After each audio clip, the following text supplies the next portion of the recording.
So can I get your name? Billy Ray. Where are you originally from? Dallas. Dallas. And what was your childhood like? I had a great childhood. I grew up, fortunately, to have my mom and my dad. My mom and dad were great people. They did their best to keep us out of harm's way. And what I mean by that is they kept moving us away from all the bad places and people, wrong neighborhoods. They were both hardworking people. We went to church. We was raised in church, and we went to school. In my house, you were going to school. You were going to graduate and participate. You were going to go to church and participate and learn. In my household, I had a great childhood. I can't say that it was bad. It was great. My mom and dad were great people. Unfortunately, I've lost my dad, but I still have my mom. Sorry to hear. I have 2 brothers, and 3 sisters right now. 1 sister and 1 brother has passed away. But yeah, my childhood was great. Go to high school? Yes. Graduate? Yes. Did you go to college? No, you know what? I was a person who didn't like school. And after high school, I went to work. Where'd you work? My job was at IBM. Hi. Yes. And so, what led you to living on the streets? What led me to living on the street? I got robbed and got my throat cut. And here I am. I got robbed in Dallas, in a bad neighborhood. Some people was trying to get in the back of the trailer of the truck that I was driving. Wait, so when did you go from IBM to freight? Well, that was a long time ago. IBM was my first job. I got blessed with that job. And how I got that job was I had an interview, and on the way to the interview, it was pouring down raining cats and dogs. My vehicle quit on me, and I walked. And I was an hour away from the place, and I didn't know it. And I walked all the way there. My clothes were drenched when I got there, but I still went to the interview. And when I walked in the place, the lady said, "Oh my God, what happened?" And I told her, I said, "My vehicle quit and I have an interview." Well, I had an interview at 9, but I was like 10:30 when I got there. And she said, "Have a seat." And she went and got the manager. And when they seen me, they were like, "Man, your vehicle quit and you still walk here for an interview." President. They said, "You know what? That's impressive in itself." And they said, "Do you need anything?" They got me towels to dry off. And God is so good that they said, "Don't worry, just sit there, dry off a little bit." And they put a blanket around me so I could, because the place, IBM was super cold. And they said, "Don't go anywhere. We're going to talk to you in a little while." So when they came to talk to me, we went to the office. And I remember my manager's name. His name was Bob Munsemeyer. And I can't remember the other guy's name, but they were great people. And I say I'm blessed to have gotten the job because I only had a little bit of experience. And what impressed them is how bad I wanted the job, that I walked all the way there. I worked there for about 5 years. And they said, "You know what, you got the job, don't even worry about it." And they didn't even really do a full interview. They said that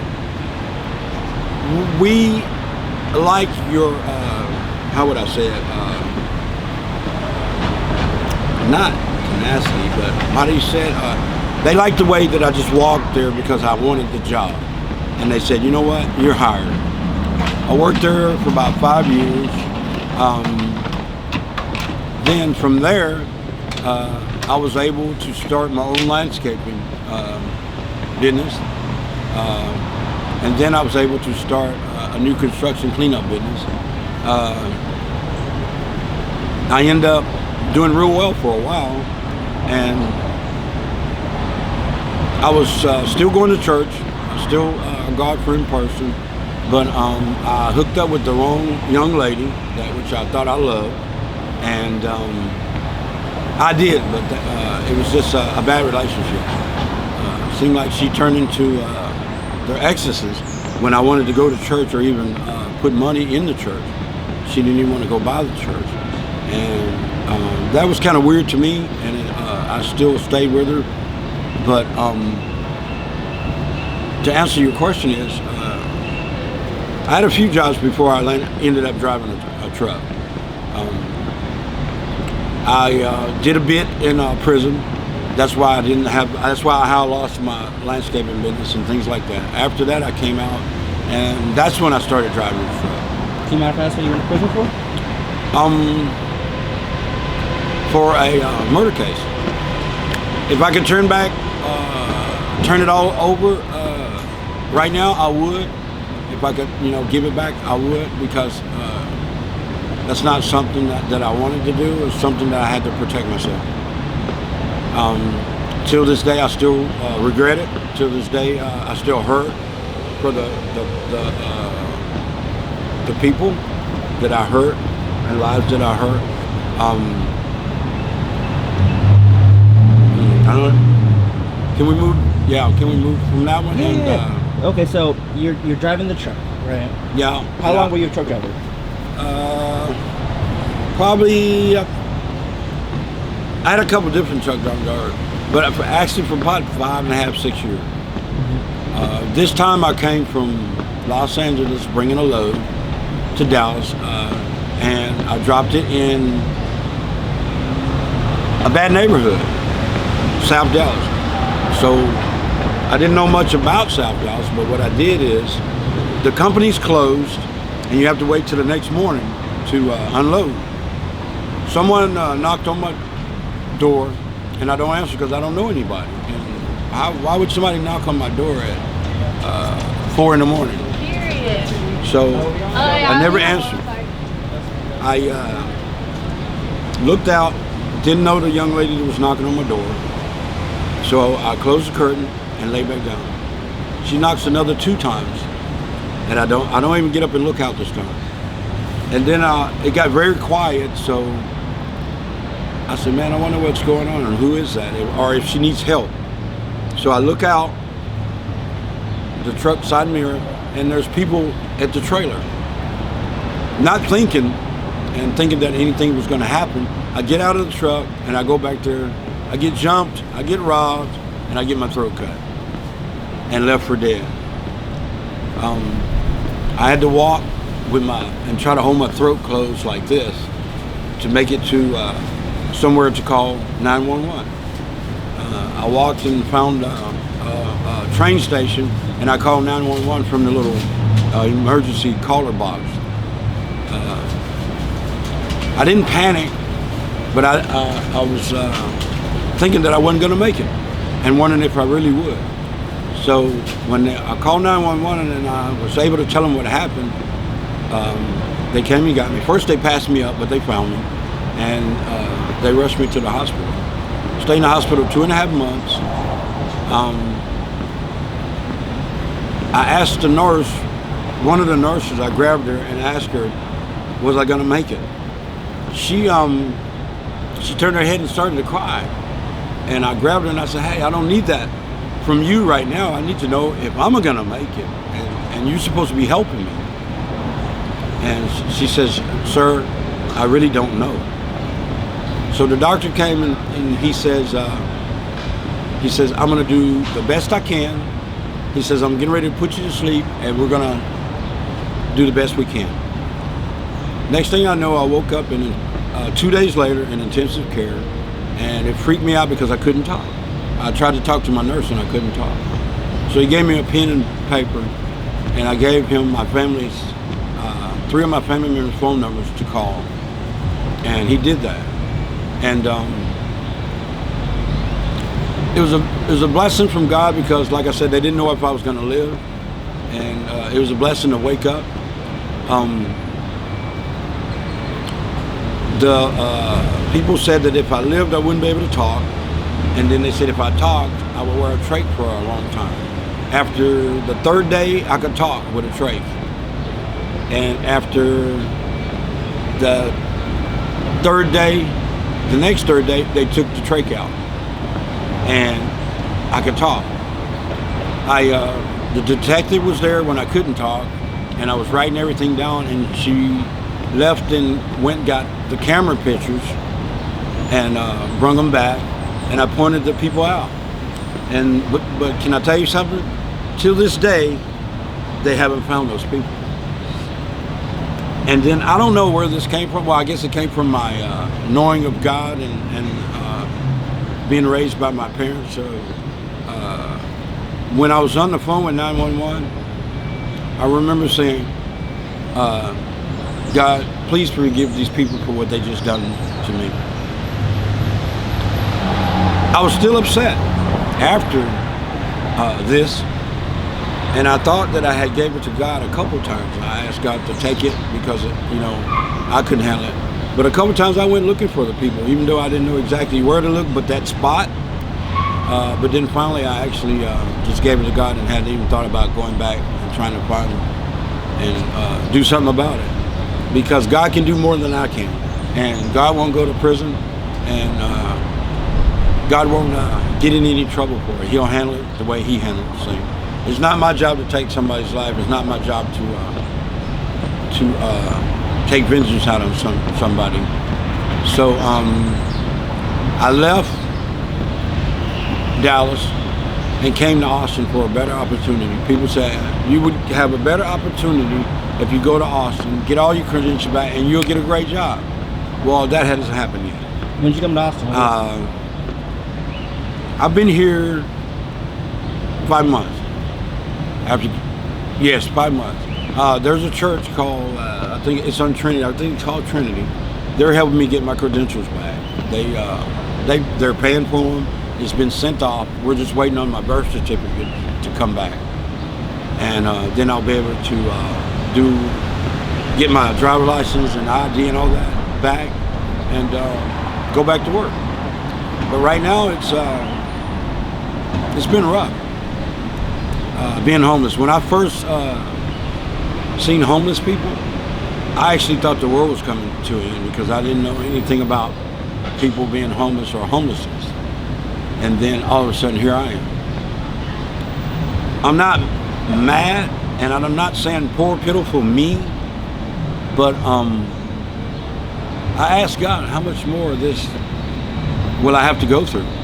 You know what I'm saying? What more does He want me to learn? Because I know when we go through things, the trials and tribulations that we go through, it's all to make us better and stronger. And it's a testimony, really. But homelessness is bad. And I say that because there are some people that are homeless that I don't want to say deserve it, but they've been through things. There's people that has been through terrifying and hard things in their life that has devastated them to they hadn't been able to snap back yet. There's people out here that are on drugs and alcohol, just has given up. There's people out here that Do you indulge? Sir? Do you do drugs or alcohol? No, this is my device right here, cigarettes. I don't do drugs or alcohol. There are people out here that has mental problems and has been forgotten about or not cared about, or they're so bad off that their family members can't handle them, and you know what I mean? I'm telling you this because I see it, and I watch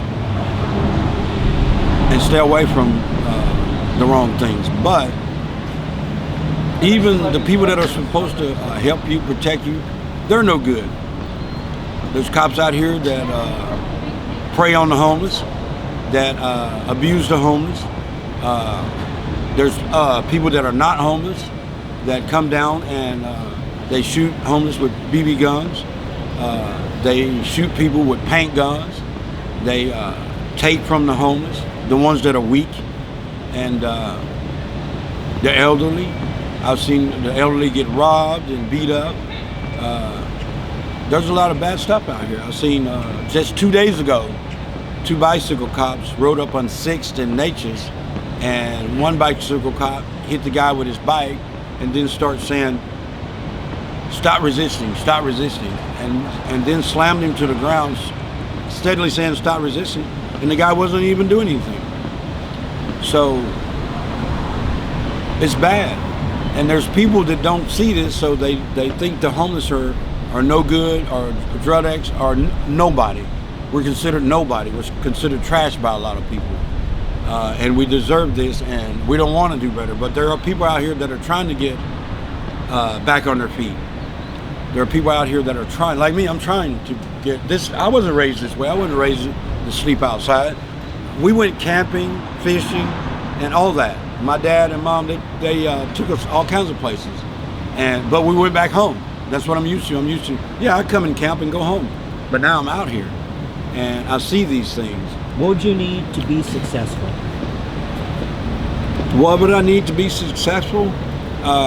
What would help me right now is a job and a place to stay. That would help me, because God is everything else. You know, He's helping me. He keeps me alive. He protects me. He didn't let me die from this, so He's got me here for a reason. So, I guess a good hand up or some help. And I feel like this. A lot of people has helped the homeless, and not all homeless, but some of the homeless people that aren't trying to do better, either rip them off or talk bad to them. I've seen homeless people ask people for money, and the people say, I don't have any money, and they just go ape on them, cuss them out, call them all kinds of things. You can't do that to people. It's hard times. If a person has something to give you and God puts it on their heart, they'll give them. But if they don't have it, you can't make them have it, and you can't cuss them out and talk crazy to them, which people do that. There are homeless people that will go on jobs. People will come and try to let you work, and they steal from the people, or they halfway do the job, and then they want full pay. But you also have people that'll come down and get people to go to work, which I haven't seen much of it here. People coming to take it to work, but a little bit. But they use and abuse the homeless. I had a black guy come, and he needed some help hauling concrete to make a patio in the backyard. And I said, okay. But when I went and did the work, I worked all day from 7:30 to 8 o'clock. He gave me 1 piece of chicken for lunch. I hauled a wheelbarrow full of concrete up a hill, bumpy in the backyard. Concrete's heavy. I worked till 8 o'clock that night. He leaves to take me back, bring me back. He hands me a $100 bill folded up. I went into the store where I normally go, and the people know me. I get cigarettes and a soda and some chips, and it's on the counter. And when he rings it up, I put the bill on the counter. And he asked me, he said, hey, are you okay? I said, man, I'm just tired. Why you ask? He says, because look at what you gave me. I said, yeah, I gave you a $100 bill. It was fake. I cried. I started to cry right there.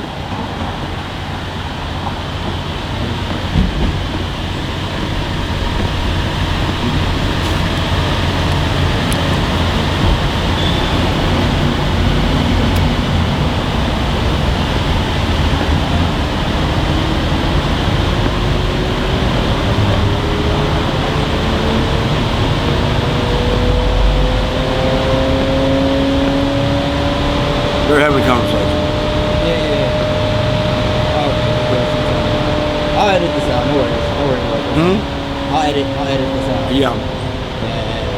It's hard out here too, you know, because there's so much happening. Luckily, it's very directional as a microphone, but you know, it picks up like everything that's all around. So I think that's the difficulty of it, you know.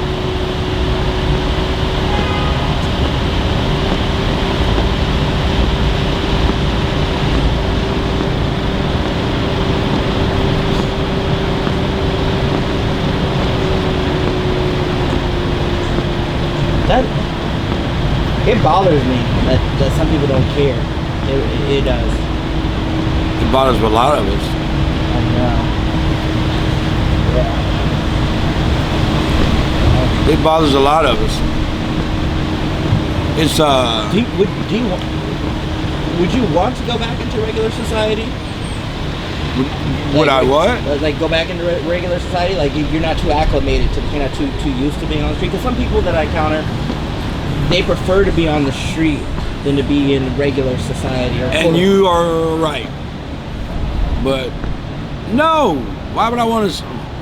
Can I tell you something? Yeah, brother. Why would I want to sleep on the street in the rain? Yeah. Why would I want to sleep out here and take a chance on doing something bad to somebody for trying to abuse me? Because I'm not going to let people walk on me. I'm going to say this. I'm a Christian man, but I'm a fighting Christian man. You're not just going to walk on me. You're not going to just misuse me.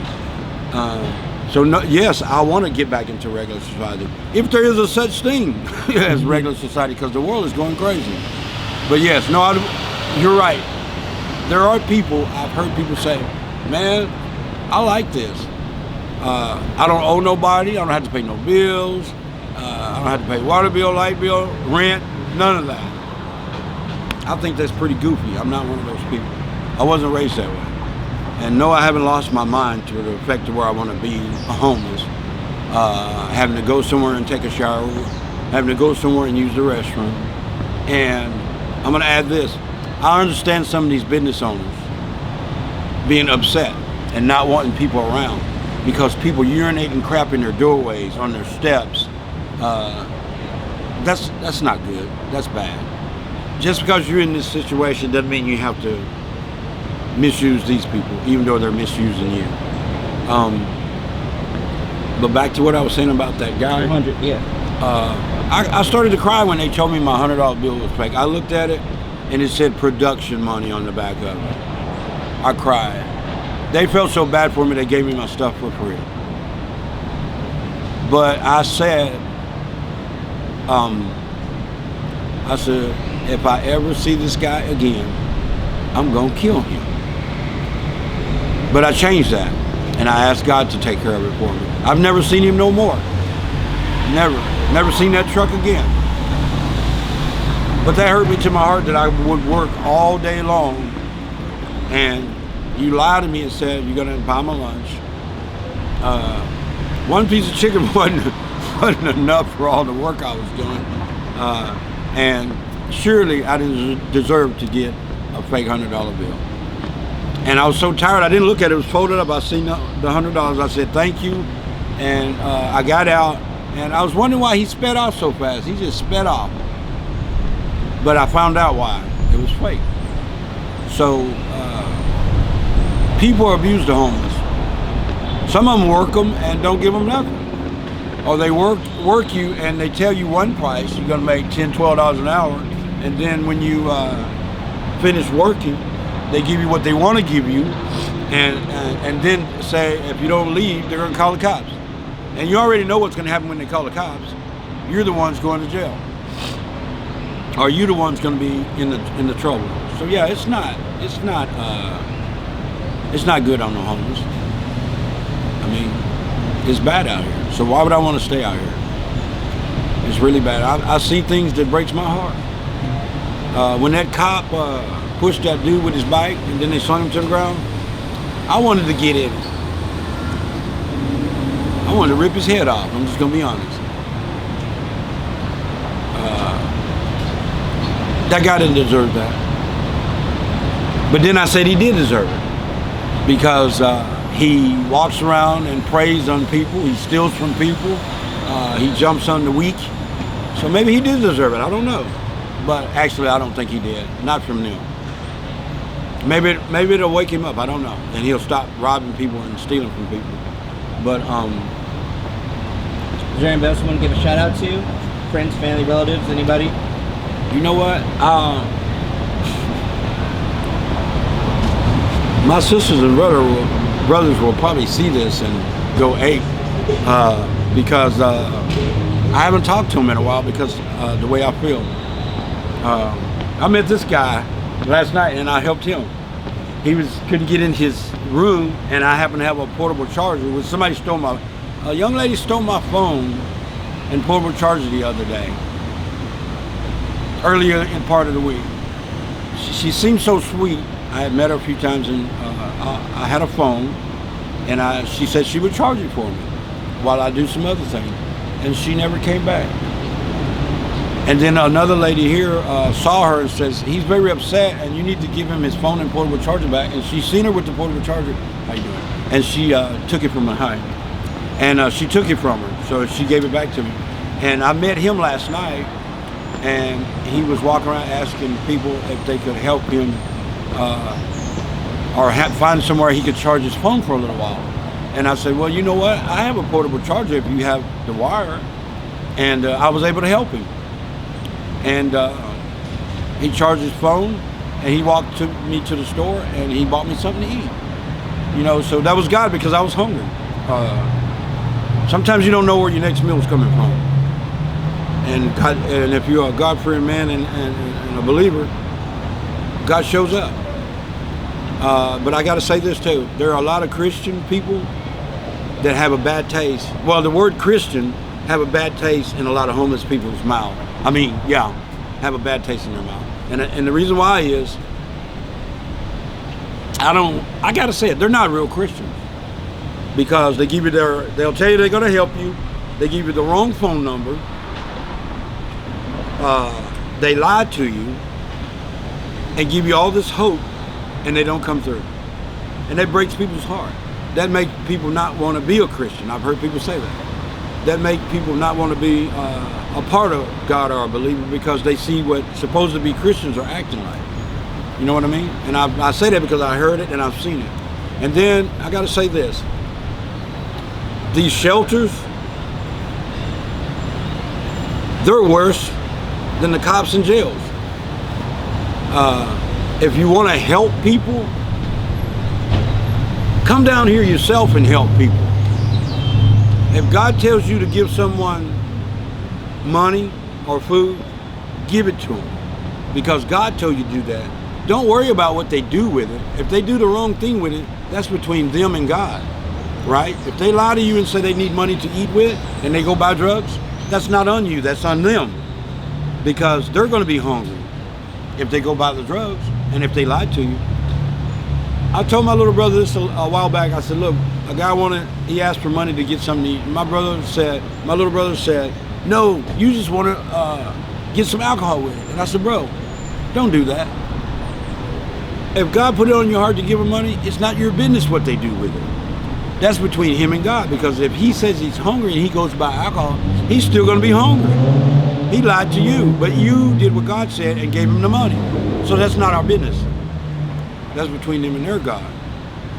So yeah, it's rough out here. There's not a lot of people that come and feed.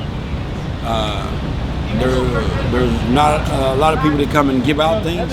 And back to the shelters, I've seen this firsthand. I'd rather sleep out here than be in a shelter. Shelters are nasty. The people are nasty to the homeless. They got people that work in the shelters that used to be on the street and in our situation, and they treat you just as bad as anybody else. But when you announce that you are coming, you hear me? They roll out the red carpet. Everything is nice and immaculate. They treat you super nice. But when you leave, they go right back to being themselves. So a lady asked me, how can we help? And I told her, stop giving your money to these shelters. You donating 10,000, whatever, to these shelters, and you're not seeing what your money's going for. I've seen people, there's steaks and big pork loins and all that being loaded into the trunks of cars of people who work at the shelter. Okay? I've seen all kinds of things loaded into the cars that are for the homeless. You never see a steak. You never see those pork loins. You never see none of that. You see something look like mincemeat or throw up at times. Maybe some have gotten better. I haven't been in the one in a minute. But no, I would not. I'd rather sleep outside on the street than to be in a shelter. Because I'm not going to let somebody treat me like an animal. And I'm telling you it's because I've seen it. So I told her, I said, this is what you guys need to do. You need to send someone posed as a homeless person. Not for 1 or 2 days, for a couple weeks. And then switch them out. Don't just send one, send a couple of them. And make them look unshaved and dress. All homeless people aren't filthy and nasty. I'm not like my best, but a cop says, you don't look like you're homeless. I say, what does a homeless person look like? What does a homeless person look like? Just because I try to stay, I know I'm ugly, but I try to cut my hair, keep my hair cut, because I like to try to go and look for work even though I have all my credentials. I talk to people. I try to go do work for people. I don't panhandle because I don't like people calling me bad names. I don't like people saying, get a job or you bum. I try to do things to earn some money. You know what I mean? So what does a homeless person look like? That's what I asked him. What does a homeless man look like? He stopped. There was a bunch of us sitting down, and they came up and searched to see if we had drugs and alcohol. And I looked a little better than this. My pants are a little banged up. And he says, "What are you doing here with these people?" I said, "What do you mean, these people?" He said, "These homeless people." I said, "I'm one of these homeless people." He goes, "No, you're not." I said, "Yes, I am." He said, "You can't be. You don't look like it." I said, "I am. I'm homeless." You know what he told me? He says, "Get up and get out of here." You know what I'm saying? I'm one of these people. What are these people? We're still humans. But people still treat homeless like animals. Like, I love animals, so I don't treat them bad, but they treat people bad out here. And not just here, everywhere. They treat them bad. It's like they come to work with a chip on their shoulder for the homeless. You know what I'm saying? There's people that live in houses that come downtown and do things bad, and the homeless get blamed for it. So it's bad out here. Yoda, it's bad out here for the homeless. It's not good at all. I don't wish homelessness on anybody. Not anybody. I don't wish it on them. You know what? Jesus didn't have a home, but I'm not Jesus. I'm not Jesus. I'm not him. And but it's something I'm supposed to learn out of this. It's that's the way I take it. It's something I'm supposed to learn from being homeless, and it's toughening me up in a lot of ways. I guess God has a job for me that I'm gonna have to do out here, which I do. I talk to people. I helped this guy, and he's 27, and he wasted a lot of money at a topless bar last night. And I said, "Let me tell you something, guy. You're 27 years old, and that's not the way to go." And I helped him. There's a little 20-something-year-old guy out here, the white guy that comes out, kid. I call him a kid because he looks like a baby, and he ministers to people. I met a 19-year-old last week, and young 19-year-old Spanish guy, and he said he was coming to the protest, and he says he parked his car in a place that he usually wouldn't park, and he came on 7th Street. He says, "I wasn't intending to come on 7th Street." He said, "But for some 7th Street," he said, "but some reason, I came down 7th Street." And I said, "God wanted you to come so we could meet." And we talked and fellowship with one another for about an hour. And I was glad that he showed up, and he was glad that he came that way. And that was God, because that's all we talked about was God. And that 19-year-old person, he made me feel like I was walking on clouds. Because I'm going to be honest with you, sometimes I feel like giving up because things are so bad. It seems like every time you get 2 feet up the ladder, you get knocked down about 10. So that makes me want to give up sometimes, but my parents didn't raise a quitter, so I keep going. And just when I think it's all over, God sends somebody like you, like the 27-year-old, the 19-year-old. He sends someone to let us know that it's going to be okay. You know, I don't know where my meal's coming from today. I haven't had anything to eat yet, but I'm not going to go in the store and steal nothing. I'm not going to go rob anybody. I don't know. And I think that's what people expect, for people just to go haywire and start robbing and stealing. I'm not going to do that. Someone asked me when the rioting was going on, hey, let's go downtown and just start doing this. I said, I'm not doing that. I'm not going to take a chance on getting shot or accused of breaking the window, and you know what I'm saying? I'm not going to get accused of that. That's worse than the predicament that I'm in now. I still have my morals, respect, and my love that my parents instilled in me. I still have that. I haven't banged my head up against the wall and lost that, or used drugs and lost that. I still have that, and a lot of people have lost that. They lost respect for themselves. They lost respect for others. They lost things that their parents raised them to have and taught them to have. I haven't. So when people meet me and see me, I get treated a little bit different. You know what I'm saying? But I'm still one of these homeless people. I'm still a human. I don't like saying these people or you one of y'all. It was a cop told me the other night, he came and accused us of fighting. And we were just sitting there having a normal conversation. And he told me that someone said I threatened them. And I said, show me where they're at. Because there's only 3 of us here. And we just been sitting here. And I knew he was picking, so I didn't really go off. And then the answers that I gave him, he couldn't go off. You know what I'm saying? So he was just picking. So when he went, it was 3 blacks and 1 white guy. So the white guy was throwing up, and he was saying, sir, are you all right? You sure you're all right? And he says, yes, I'm sick. Nobody threatened you, nobody did anything. He's trying to make him say one of us did something or said something. And I said, no, he's okay. I said, he's just throwing up. We've given him water. I've tried to help him. And I said this, maybe I shouldn't have, but I did because I got a little agitated. I said, no. I said, please don't shoot one of us because we're black. Oh, he says, oh, you're one of those. I said, what do you mean by one of those? But he was picking. And I knew he was picking because he drove up the first time and he just looked and he drove off. Then he came back about 10 minutes later and got out of his car and started to try to pick something. That's not good. So even out here, you got to sleep with one eye open and one closed, and you can't trust nobody. You can't even trust the cops. Not because I don't like using the black-white thing, but it's true. It's true, bro. It's true.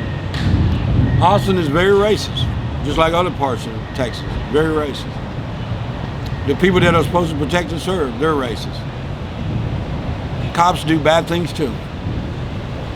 Here's a I'm gonna say this. Here's a nugget. Cops sell drugs. Cops trick with these women out here. They get hid and screw them in the police car or around the corner. That's been done. That's been seen. I'm gonna lay it all out there. Yes, they do that. They take drugs off people and keep them for themselves. I've seen that.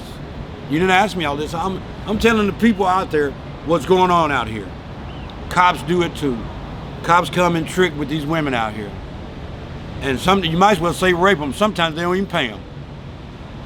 Yes, sir, it happens. I'm probably gonna, if they watch this, I'm probably gonna get some flack out of it. But yeah, it happens. It's been seen. Cops ride around jamming, the music blaring in the cop car. Is that supposed to happen?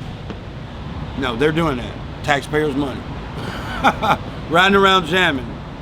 trying to act like they're cool. Yeah, that's done out here every day. So people, normal people, if there's a such thing as normal, because I don't think so. I think normal is a setting on the washing machine. People that have houses and things, they need to come and just look and see what's going on out here. And don't come in your Sunday best. Just put on something and come and walk around and just act like you want to, these people, as they call us, one of the homeless. And you'll see what the cops are doing, what the other people are doing. You'll see people get shot with paint guns. You get people get shot with BB guns, and there ain't been done nothing about it. And then you'll see people